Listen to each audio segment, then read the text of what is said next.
How to remove group admin from someone on WhatsApp. Hello guys, in today's video I'm gonna show you how to remove group admin from someone on WhatsApp. First thing, go to WhatsApp and here just select any group you want, like this one, and then just click on it and click on your profile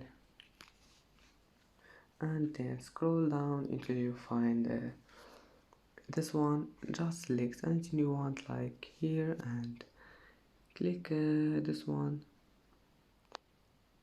and as you see, group admin have been removed. And that's how to remove group admin from someone. And that's it for today's video.